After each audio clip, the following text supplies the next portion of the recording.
You wake up one morning and someone in your group is gone. Not sleeping, not hiding. Gone. You don't have a word for funeral. You don't have a priest. You don't have a grave dug and waiting. You just have a body, cooling on the ground, and a silence that wasn't there yesterday. What do? You have no scripture to guide you, no tradition passed down in writing, no internet to search what happens after death. You only have your hands, your fear, and the people standing next to you, just as confused as you are. This is the moment every human society had to face, and how you answered it shaped everything that came after. Here's what we know. Burial evidence goes back over 100,000 years. At Qafzeh Cave in Israel, archaeologists found bodies deliberately arranged, with red ochre and deer antlers placed beside them. At Sungir in Russia, a burial from roughly 34,000 years ago held two children buried head to head, covered in over 10,000 ivory beads. Each bead took an estimated hour to carve by hand. That's more than a decade of labor poured into two small bodies. And at Shanidar Cave in Iraq, a Neanderthal skeleton was found surrounded by pollen clusters, hinting that flowers may have been placed around the dead, tens of thousands of years before the first cities existed. You are looking at grief, fossilized. Before burial, there was fear. Before humans buried their dead with care, you have to understand something darker. Death was terrifying to early humans in a very practical way. You didn't know why someone died. You didn't understand disease or poison or internal bleeding. All you knew was, yesterday, this person walked and talked. Today, they don't. So what do you do with a corpse when you don't understand death? Many early human groups moved away from the body. Some abandoned campsites entirely.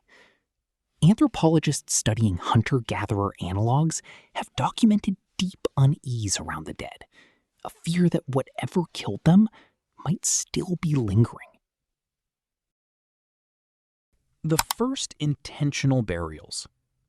Now something changes, and archaeologists still argue about exactly when. At some point, humans stop just disposing of the dead. They start preparing them. Bodies are placed in a fetal position, curled like they're sleeping or like they're being born again. Tools are placed beside them.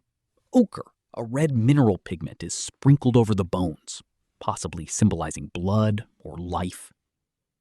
Dr. Paul Pettit, a leading archaeologist on Paleolithic burial, has argued that these choices weren't random. They were the earliest evidence of ritual thinking, a belief that death wasn't simply an ending. You have to sit with that for a second. Somewhere around 100,000 years ago, a human being looked at a corpse and thought, this needs to be done properly. That single thought is the root of every funeral. When grief became labor, go back to those children at Sungir. 10,000 beads. A decade of carving, by candlelight or firelight, hand by hand, for two bodies that would never see it. Why would a small hunter-gatherer band spend that much labor on the dead? Every hour spent carving beads was an hour not spent hunting, not spent gathering food, not spent staying alive. You're looking at a society that valued its dead more than its own survival margin. That's not practical. That's not efficient. That's love, expressed the only way they knew how. And it tells you something important. Grief is not a modern invention. It is not a soft, civilized luxury. It is ancient, and it is fierce. The stakes get higher. As human groups grew larger, death stopped being a private family matter. It became a public event, tied to power, land, and memory. Neolithic societies built massive stone tombs. Passage graves, like Newgrange in Ireland, aligned perfectly with the winter solstice sunrise. Someone had to plan that. Someone had to understand astronomy well enough to build a tomb the sun would visit once a year. Thousands. Why? Because burying your dead under your house wasn't about disposal. It was about ownership. This is our land because our people are in it. Death became a claim. The afterlife arrives. Once burial became deliberate, a new question had to follow. Where do they go? Ancient Egyptians answered with an entire civilization built around the question. Mummification wasn't vanity. It was survival technology for the soul. You preserved the body because you believed the soul, the Ka, needed a physical anchor to return to. Tombs were stocked with food, servants carved in miniature, furniture, even boats. Everything a person might need in a life after this one. You weren't just burying a body anymore. You were packing a suitcase for eternity. And once that belief exists, everything about how you live changes. If death isn't an end, but a doorway, then how you die and how you're remembered matters just as much as how you live. The universal thread. Here's what should stop you. Across tens of thousands of years, across continents that had zero contact with each other, humans independently arrived at the same conclusion. The dead deserve something. Flowers in Iraq, beads in Russia, ochre in Israel, tombs in Ireland, pyramids in Egypt. None of these cultures were talking to each other. None of them shared a rulebook.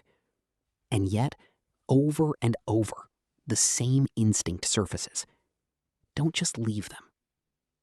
That's not coincidence. That's something. So, what did ancient humans do when someone died? They were afraid. Then they were tender. Then they built entire civilizations trying to answer the one question none of us can escape. You will lose people. Someday, people will lose you. And long after you're gone, whatever your version of a bead or a flower or a stone happens to be, someone, somewhere, will still be doing what humans have always done, refusing to let the silence be the last word.